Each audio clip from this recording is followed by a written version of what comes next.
Welcome to the channel Swasti creations. ಕಾದಿರುವೆ ನಿನಗಾಗಿ ಒಂದು ಭಾವನಾತ್ಮಕ ಪ್ರೇಮಕತೆ. ಆಸ್ಪತ್ರೆಯಿಂದ ಮನೆಗೆ ಬಂದ ನಿಶಾಂತ್ ಊಟ ಮಾಡಿ ಮಲಗಿದ. ಮರುದಿನ ಬೆಳಿಗ್ಗೆ ಸಂಧ್ಯಾ ನಿಶಾಂತ್ ಇಬ್ರು ಪ್ರಿಯಾ ಮತ್ತು ಗೀತಾರನ್ನ ಮನೆಗೆ ಕರೆತರಲು ಹೊರಟ್ರು. ಆಸ್ಪತ್ರೆಯಲ್ಲಿ ಮತ್ತೊಮ್ಮೆ ಚೆಕಪ್ ಆದ ನಂತರ ಗೀತಾರನ್ನ ಮನೆಗೆ ಕರೆತಂದ್ರು. ನೋಡಿ ಗೀತಾ, ಇದು ಇನ್ಮುಂದೆ ನಿಮ್ಮ ಮನೆನೇ. ಇಲ್ಲಿರೋಕೆ ಸಂಕೋಚ ಬೇಡ, ಆರಾಮಾಗಿ ವಿಶ್ರಾಂತಿ ತಗೊಳ್ಳಿ. ಪ್ರಿಯಾ, ಗೀತಾ ಅವರಿಗೆ ಏನೇ ಬೇಕಿದ್ರೂ ನೀನೇ ನೋಡ್ಕೋಬೇಕು. ಇನ್ಮುಂದೆ ಈ ಮನೆ ಜವಾಬ್ದಾರಿ ನಿಂದು ಎಂದರು ಸಂಧ್ಯಾ. ಸಂಧ್ಯಾರ ಸಂತೋಷಕ್ಕಾಗಿ ತಾನು ಆ ಮನೆಯ ಸೊಸೆಯಂತೆ ಎಲ್ಲ ಕರ್ತವ್ಯಗಳನ್ನ ಮಾಡಬೇಕೆಂದು ಪ್ರಿಯಾ ನಿರ್ಧಾರ ಮಾಡಿದ್ಲು. ಪ್ರಿಯಾ ಬಂದ ದಿನದಿಂದ ನಿಶಾಂತ್ ಅವರ ಮನೆ ಸಂಪೂರ್ಣ ಬದಲಾಗಿತ್ತು. ಸಂಧ್ಯಾ ಮತ್ತು ಪ್ರಿಯಾರ ಬಾಂಧವ್ಯ ಗಟ್ಟಿಯಾಗುತ್ತಾ ಬಂದಿತ್ತು. ಪ್ರಿಯಾ, ನಮ್ಮನೆಗೆ ಈಗ ಒಂದು ಕಳೆ ಬಂದಂತಿದೆ. ಈ ಸಂತೋಷ ಸದಾಕಾಲ ಹೀಗೆ ಇರಬೇಕಮ್ಮ. ಆದ್ರೆ ನಾನೆಂತ ನತದೃಷ್ಟವಂತೆ, ನಿಮ್ಮ ಜೊತೆ ಇನ್ನಷ್ಟು ಸಮಯ ಕಳೆಯೋಕೆ ಅವಕಾಶನೇ ಇಲ್ಲ ಎಂದರು ಸಂಧ್ಯಾ.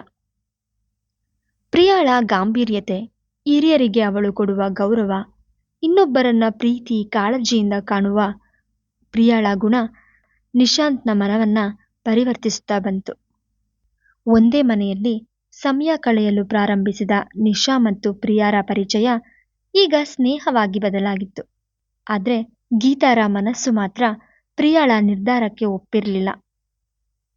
ಪ್ರಿಯಾ, ಈ ಮನೆಯಲ್ಲಿ ನಿನ್ಗೆ ಸೊಸೆಯ ಸ್ಥಾನ ಸಿಕ್ಕಾಗಿದೆ.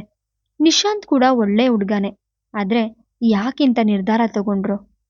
ನಾನೊಮ್ಮೆ ನಿಶಾಂತ್ ಬಳಿ ಮಾತಾಡ್ತೀನಿ. ನೀವಿಬ್ರು ಪರಸ್ಪರ ಒಪ್ಪಿ ಗಂಡ ಹೆಂಡತಿಯಾಗಿ ಬಾಳಿ ಎಂದರು ಗೀತಾ. ಅಮ್ಮ, ನನಗೆ ನಿಶಾಂತ್ ಸರ್ ಬಗ್ಗೆ ಆ ರೀತಿ ಯಾವ ಭಾವನೆನೂ ಇಲ್ಲಮ್ಮ. ಅವರು ಕೂಡ ನನ್ನ ಪರಿಸ್ಥಿತಿನಲ್ಲೇ ಇದ್ರು. ತನ್ನ ತಾಯಿಗಾಗಿ ಸಹಾಯ ಕೇಳಿದವ್ರನ್ನ ಹೇಗೆ ನಿರಾಕರಿಸೋದು ಅಂತ ನಾನು ಒಪ್ಪಿದೆ ಅಷ್ಟೆ. ಇದರಲ್ಲಿ ನನ್ನ ಸ್ವಾರ್ಥನೂ ಇತ್ತಲ್ಲಮ್ಮ. ನಾನು ಕೂಡ ನಿನ್ನ ಆಪರೇಷನ್ಗಾಗಿ ಸಹಾಯ ಪಡೆದಿದ್ದೀನಿ. ನಮ್ಮಿಬ್ಬರ ಮಧ್ಯೆ ಇರೋದು ಕೇವಲ ಸ್ನೇಹ ಅಷ್ಟೆ. ನೀನು ನಿಶಾಂತ್ ಸರ್ ಹತ್ರ ಮಾತಾಡಿ ಅವರಿಗೆ ಮುಜುಗರ ಆಗೋ ರೀತಿ ಮಾಡಬೇಡಮ್ಮ ಎಂದಳು ಪ್ರಿಯಾ.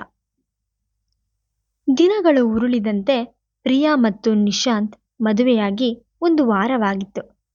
ಈ 1 ವಾರದಲ್ಲಿ ಮನೆಯ ಪ್ರತಿಯೊಬ್ಬರಲ್ಲೂ ಒಂದು ಬಂಧ ಬೆಸೆದಿತ್ತು.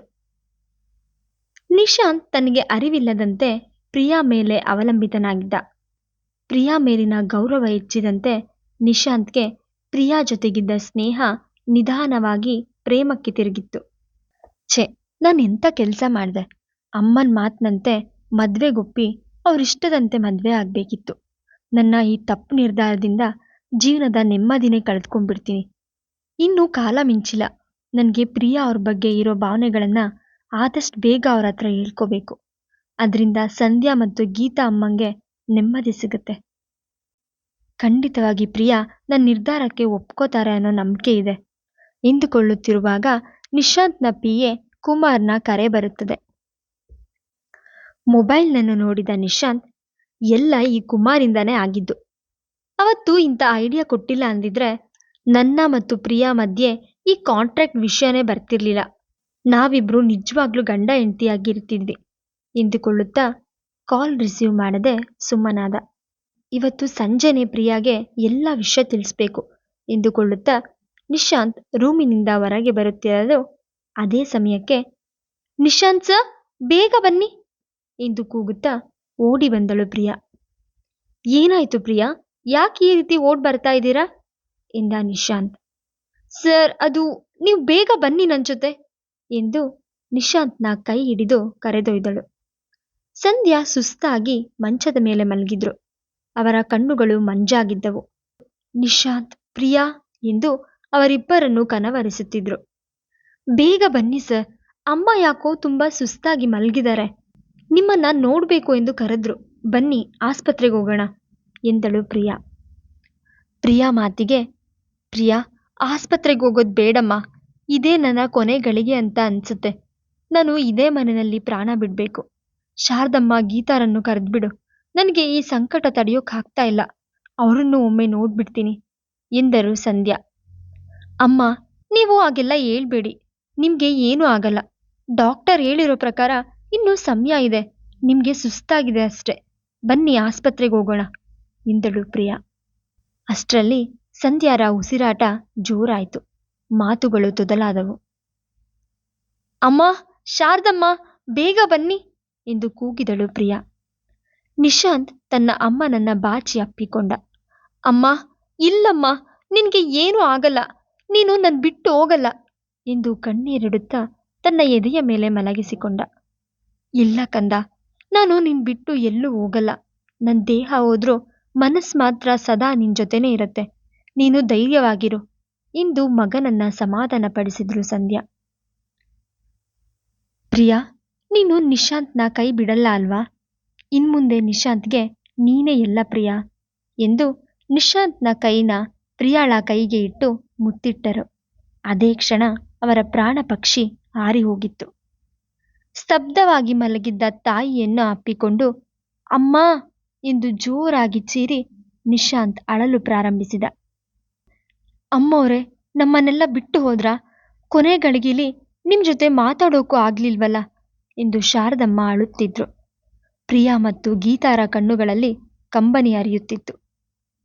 ಸ್ವಲ್ಪ ಸಮಯದ ನಂತರ ಪ್ರಿಯಾ ನಿಶಾಂತ್ನ ಕೈ ಹಿಡಿದು ಸಮಾಧಾನ ಮಾಡಿ, ಬನ್ನಿ ಸರ್, ಮುಂದಿನ ಕಾರ್ಯವನ್ನ ಮಾಡಬೇಕು ಎಂದು ನಿಶಾಂತ್ಗೆ ಧೈರ್ಯ ತುಂಬಿದಳು. ಎಲ್ಲರೂ ಸೇರಿ ಸಂಧ್ಯಾರ ಅಂತಿಮ ಕಾರ್ಯವನ್ನ ಪೂರ್ಣಗೊಳಿಸಿ ಮನೆಗೆ ಬಂದ್ರು. ನಿಶಾಂತ್ ದುಃಖ ಏಳತೀರದಾಗಿತ್ತು. ಅಮ್ಮ ನನ್ನನ್ನ ಇಷ್ಟು ಬೇಗ ಬಿಟ್ಟು ಹೋಗ್ತಾರೆ ಅಂತ ಅಂದ್ಕೊಂಡಿರ್ಲಿಲ್ಲ ಎಂದು ಶಾರದಮ್ಮನ ಮಡಿಲಲ್ಲಿ ಮಲಗಿ ದುಃಖಿಸುತ್ತಿದ್ದ. ಗೀತಾ ನಿಶಾಂತ್ನ ತಲೆಯನ್ನ ಸವರಿ, ನಿಶಾಂತ್, ನಿನ್ ತಾಯಿ ಸದಾ ನಿನ್ ಜೊತೆ ಒಂದು ಶಕ್ತಿಯಾಗಿರ್ತಾರೆ, ಧೈರ್ಯವಾಗಿರು ಎಂದು ಸಮಾಧಾನ ಮಾಡಿದ್ರು. ಪ್ರಿಯಾ ಮತ್ತು ಗೀತಾ ಆ ದಿನ ನಿಶಾಂತ್ನ ಜೊತೆಯಲ್ಲೇ ಸಮಯ ಕಳೆದು ಮರುದಿನ ಬೆಳಿಗ್ಗೆ ತಮ್ಮ ಮನೆಗೆ ಹೊರಟ್ರು. ನಿಶಾಂತ್ ಸರ್, ನಾವಿನ್ನು ಹೊರಡ್ತೀವಿ. ನಾನು ಬಂದ್ ಕೆಲಸ ಆಯ್ತು. ನಿಮ್ ತಾಯಿ ಮನಸ್ಸಿಗೆ ತೃಪ್ತಿ ಆಗಿರುತ್ತೆ ಅಂತ ಅನ್ಸುತ್ತೆ. ನೀವು ಈ ದುಃಖದಿಂದ ಹೊರಬರೋದಕ್ಕೆ ಸಾಕಷ್ಟು ಸಮಯ ಬೇಕು, ನಿಧಾನವಾಗಿ ಚೇತರಿಸ್ಕೊಳ್ತೀರಾ ಎಂದೇಳಿ ಹೊರಟರು. ನಿಶಾಂತ್ಗೆ ಏನು ಹೇಳಬೇಕೆಂದು ತೋಚಲಿಲ್ಲ. ಈ ಪರಿಸ್ಥಿತಿನಲ್ಲಿ ತನ್ನ ಪ್ರೀತಿ ವಿಷಯನ ಹೇಳೋಕಾಗದ ನಿಶಾಂತ್ ಪ್ರಿಯಾಳನ್ನ ತಡೆಯಲಿಲ್ಲ. ಅವಳ ನಿರ್ಧಾರಕ್ಕೆ ಮೌನವಾಗಿದ್ದ. ಶಾರದಮ್ಮ ಆಶ್ಚರ್ಯದಿಂದ ಬಂದ್ರು. ಅವರಿಗೆ ಎಲ್ಲ ವಿಷಯವನ್ನು ತಿಳಿಸಿ ಹೇಳಿದ ಪ್ರಿಯಾ, ಶಾರದಮ್ಮ, ನಾವಿನ್ನು ಹೊರಡ್ತೀವಿ. ನಿಮ್ಮ ಮತ್ತು ನಿಶಾಂತ್ ಸರ್ ಆರೋಗ್ಯ ನೋಡ್ಕೊಳ್ಳಿ. ನಮ್ಮಿಂದ ನಿಮ್ಗೆ ಏನೇ ಸಹಾಯ ಬೇಕು ಅಂದ್ರೂ ಸಂಕೋಚ ಇಲ್ಲದೆ ಕೇಳಿ ಎಂದಳು. ಗೀತಾ ಕೂಡ ನಿಶಾಂತ್ಗೆ ಸಮಾಧಾನ ಮಾಡಿ, ಹೋಗಿ ಬರ್ತೀವಿ ಶಾರದಮ್ಮ, ನಮ್ಮ ನಿಮ್ಮ ಋಣ ಇಷ್ಟೇ ಎಂದು ಕಾಣುತ್ತೆ ಎಂದು ದುಃಖದಿಂದ ಹೊರಟರು. ಮುಂದುವರೆಯುವುದು.